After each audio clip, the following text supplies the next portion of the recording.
Asalaamu calaykum asxaabta janaalka iyo walaal sideetiin. Waxaan rajeynayaa inaad caafimaad qabtaan sida anigana oo caafimaad qabo. Videogan wuxuu ku saabsan yahay sida ciwaanka ku soo aragtaba qofka markii uu ku tuso shakhsiyadiisa dhabta ah. Qofka markii aad aragtid inay wax ka qaldan yihiin, aamin. You have to trust. Waa inaad aamintaa markay qofku wax ka qaldan yihiin. Gabadha la yiraahdo bilyaneerada ee Oprah Winfrey ayaa waxay leedahay maxaa u aamini la'dahay markay dadka ku tusaan shakhsiyadooda dhabta ah. Dadka markay ku tusaan sida saxda ay yihiin, dabeecadda saxda ah uu qofku leeyahay markii uu ku tuso. Waxaa la macnaha nolosha waa saddex qayb. Waxa waaye thinking waaye marka hore qofka waa inuu fikiraa. Wax aadan ku fikirin ma samayn kartid. Marka hore qofku wuu fikirayaa, markii uu fikiro wuxuu la imaanayaa ficil uu la imaanayaa, action uu la imaanayaa. Action markuu la yimaado waxaa ku xigto dadku way arkayaan marka muuqaalka actionka nooca uu sameysay iyo qaabka uu sameysay dadku way arkayaan. Marka dadka kaliya thinking ma arki karaan, waxyaabaha aad ku fikirto ma arki karaan. Actionka mararka qaar waa la dhuuman kartaa laakiin resultiga way arkayaan noloshaada sida ay noqoto. Yaa maanta aan cabo waxyaaba caafimaadka u daran maxaa la yiraahdaa dadka macnaha inaan ku fikira marka hore ma ogaanayaan. Actionka sameynaya xitaa ma ogaan karaan marka qaar. Laakiin se haddii caafimaadkayga laga dhex arko caafimaadkii macnaha aniga aan caafimaadkayga wax iska bedelo dadku way arkayaan. Kadib marka dadka inta badan waxay aaminaan muuqaalka kore aaminaan. Marka Oprah Winfrey waxay leedahay maxaa u aamini la'dahay markii ay dadka ku tusaan shakhsiyadooda dhabta ah. Marba qofka hadduu isu soo bandhigo wuxuu yahay dadka uu tuso. Aniga waa inaad aamintaa. Labadaad indhood waa inaad ku aamintaa. Shakhsiyadda dhabta ah dadkan ay leeyihiin markii marba ku tusaan. You have to trust only. Waxyaaba ka horgeyn kartid waa aaminaad. Waa inaad aamintaa. Qofkan wuxuu ku tusay in agtiisa qiimaadan ka lahayn. Wuxuu ku tusay in maxaa la yiraahdaa dad kale oo dadkaas kale xitaa laga yaabaa si conscious inuusan uga fikir. Laakiin wuxuu rabaa adiga inuu problem ku abuuro. Laakiin wuxuu isdhiga boos ah in adiga agtiisa aadan qiimo ka lahayn oo agtiisa wax qiimo aysan ku oolin. Maxaa adigana kuu diidaya inaad aamintid? Trust. Ma ahan isla markii inaad ku fikirto qofka muxuu ii jeclaanayaa. Waa inaad isla markii aamintaa. Trust. Qofka markii wax ka qaldan yihiin haddaa aragtid waa inaad adna aamintaa. Qofka markii uu ku tuso shakhsiyadda dhabta ah uu leeyahay waa inaad adna aamintaa. Waa intaas un. Qofka isla markii aamin shakhsiyadda dhabta uu ku tusay. You have to trust it. Ma ahan marmarsiyo kale ma ahan. Waa inaad marmarsiyo u raadisaa u dhahdaa soo as dareema in aan la dareema wallahi saasuu ka waday maxaa la yiraahdaa anigu wuu igu cayaarayay kaftan uu ka waday waxyaabo soo as u fikiraya wax ka 15 haba yaraatee ma jirto. Isla markii qofka markuu isu soo bandhigo oo ku tuso shakhsiyadda dhabta uu leeyahay kasoo qabo qofka markii aad hadashid asiga kuma dhageysto. Shakhsiyadda dhabta qofkan ku tus kasoo qabo maxaa la yiraahdaa hadday noqoto waxyaabaha liita maxaa la yiraahdaa qofkan meelaha public ah wuxuu ka sheegaa waxyaabaha maxaa la yiraahdaa qof bini'aadan aan lagu sheegi karin asaga nafsadiisa soo ka arko kasoo qabo maxaa la yiraahdaa asaga wuxuu is aamin adoon qofka aqoon u lahayn waxa laga yaabaa inuu si maxaa la yiraahdaa deegaanka ku soo koro darteed inuu asaga is aamino inuusan karti iyo aqoonba lahayn. Sadarteed marka asaga wuxuu isku arkaa in adiga asaga u arkaysid qof aan qiimo lahayn. Marka meelaha public ah markuu yimaado wuxuu isku dayayaa inuu adigana kula dhaqmo soo as nafsadiisa ka aaminsan yahay. Marka dadka inta badan adiga wax kaaga 15 mala isla markii waxaa ku qasban tahay inaad aamintid. You have to trust sidii ayaga u dhaqmayaan sidii ayaga kula dhaqmayaan actionkooda waa inaad aamintaa. Actionkii kula imaanayo inaad aamintaa. Qofka hadduu hadallo wanaagsan kula hadlayo oo hadalla qaldan dhan uusan afkiisa ka soo bixin waa inaad aamintaa. Waa qof wanaagsan.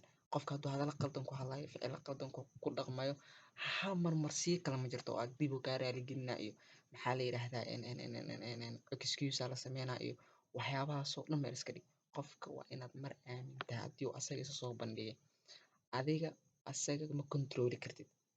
Wax control kuma lihid. Just haddii uu isu soo bandhigo asaga maxaa la yiraahdaa jaaniskiisa uu ka faa'iideysto asiga isu soo bandhigo.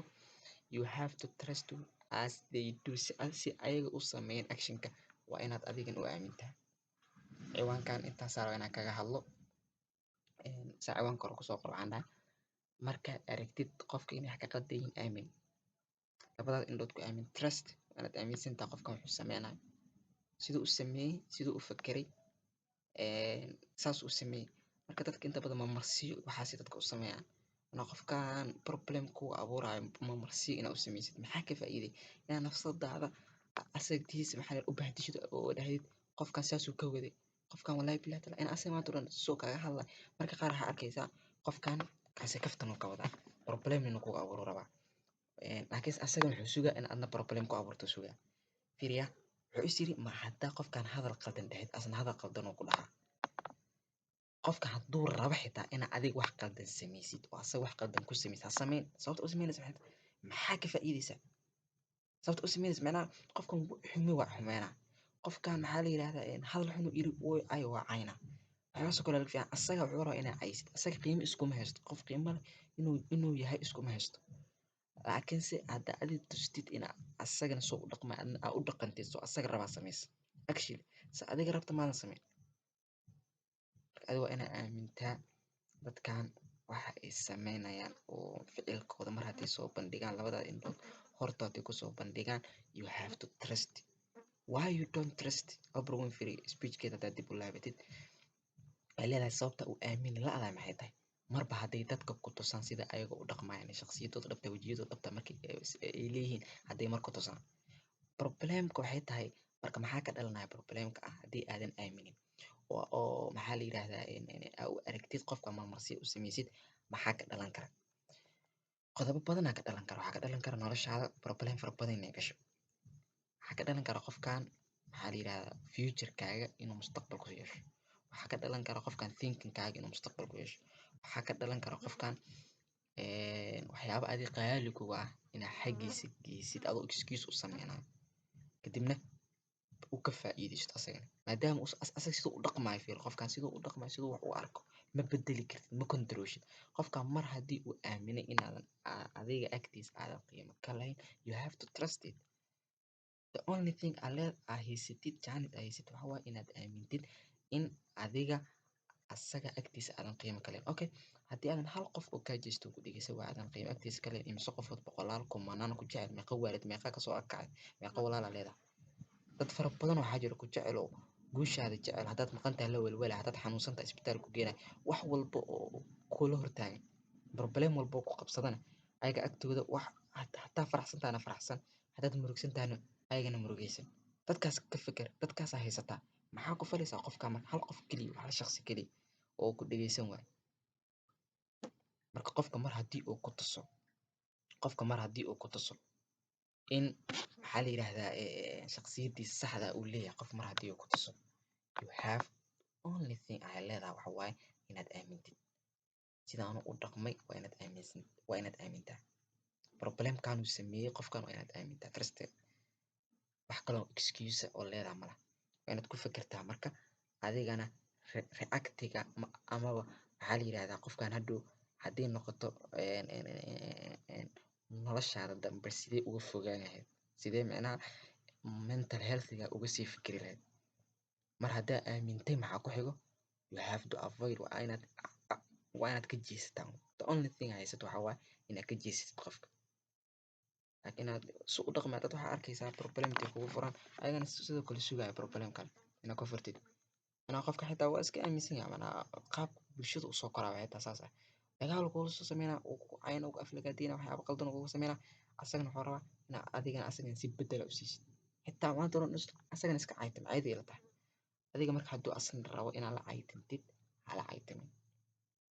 haddii uu asaga rabo inaad si sameynayo adigana aad samaysid ha sameyn. shakhsiyadaada kuma xiran tiisa kuma xiran. waxaa ku qasban tahay qofkan sidaanuu sameeyo waa inaad aamintaa qofkan shakhsiyadaas uu leeyahay waa inaad aamintaa. waa wax lagu qeexi karo actionkaaga iyo adiga waa isqeexaysaan magac labaada leedahay waa actionkaaga. haddaan hadda ku qeexo ana tusaale yar ku siiyo ilaahi subxaana watacaala qur-aankiisa inta badan magacyo kuma sheegin laakiin sifaadu ku sheeg. haddaa ingiriiska soo baratay marka alabaadi dhigayn waxaana la baray waxa la yidhahdo adjective iyo waxa la yidhahdo noun.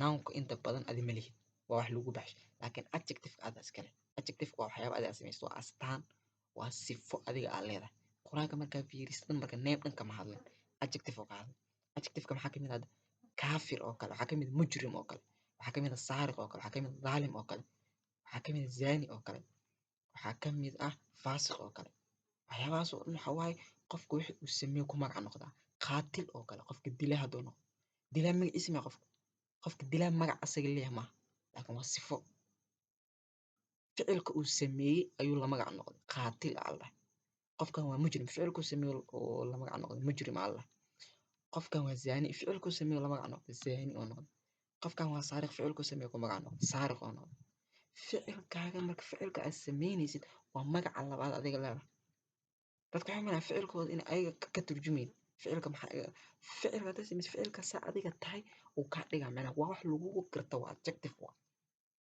adigan waxaa ka muhiimsan actionka samaynaysid kaa muhiimsan actionka wuu kaa haraa adigu waa dhimanay mis ogtaa actionka inuu kaa harayo haddaa aathaara macnaha actionkaaga wuxuu isku bedelaya aathaaru isku bedelaya hadhow markaa dhimatid aathaartaas haddii ahayd aathaar wanaagsan dadku way ka sheekeynaa hadday ahayd aathaar xunna waa laga sheekeynaa waa isku mid dadka aathaarkaasay kaa qaadanaya action marka waa magaca labaad oo marka adiga leedahay zaani haddaa noqotid magac waxaa waaye sifada adiga aad leedahay haddaa saariq noqotid sifada adiga aad leedahay haddaa mujrim tahay sifada adiga aad leedahay haddaa saariq tahay sifada adiga aad leedahay faasiq haddaa tahay qaatil haddaa tahay sifada adiga aad leedahay quraanka haddaa fiirisid marka magacyada oo dadka xunxun xitaa haddaa fiirisid dad aad u macnaha xadkabax sameeyey way jiraan oo magacooda lasoo qaatay laakiin inta kale markii aniga naloo macnaha nala toosinayo nalaleeyahay wadadan sidaas waaye adjective unbaa nagu sheegaya wadadan qofkii mara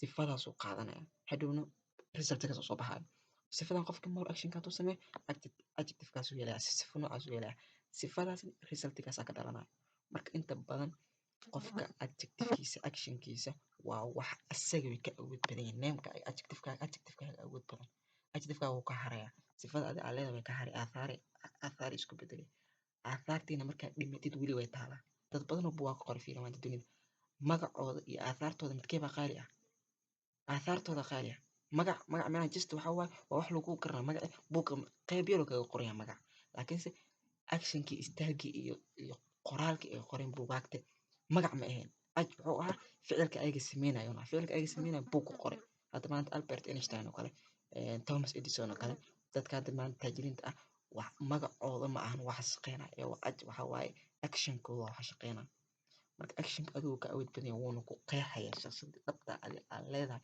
ayuu qeexaya marka dadka waa inaad aamintaa haddii ay markuu soo bandhigaan sifada saxda ay ayaga leeyihiin sifada saxda ay ayaga leeyihiin mar hadday soo bandhigaan the only way adi aad leedahay ma reactive ha ka fikirin ma qofkan kale siduu u arkaya waxaan uu sameynayo masanba ula jeedaa ha ku fikirin waxaad ku fikirtaa keliya waxaan dhacay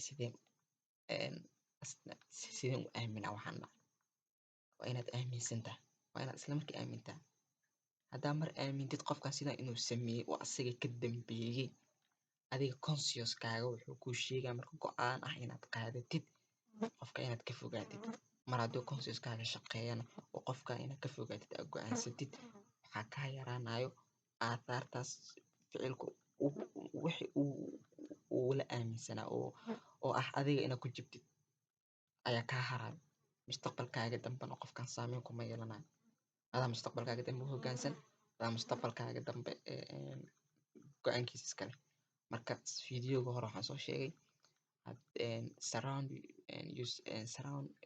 surround yourself people who are smarter and dad caqli leh oo smarter oo fikiraya waa inaad noloshaada ku hareereysaa si maskaxdaada ay u degto problem haddaa gashan qof ku jecel raadso fiidiyowga waxaan kaga hadlaya qofkan waxa uu sameeyey adigana waa inaad aamintaa mar haddaa qofkan wuxuu sameeyey aamintid oo consciouskaaga uu shaqeeyo conscious mindkaaga qaybta alcaqli alwaaci waxaa go-aan ah inaad qaadatid qofka inaad ka fogaatid kuguma talina qofka inaad react la sameysid kuguma talina qofkan siduu u dhaqmay inaad u dhaqantid hadduu rabo inaad caytamin aadna la caytantid waa qalad boqolkiiba boqol the only thing waxaa waaye qofkan hooy iyo cunto kuma siiyo dharkaagana ma dhaqo waa inaad qofkan ka fogaato avoid adoo nabadgelyo siinayo. Waa mahadsantihiin.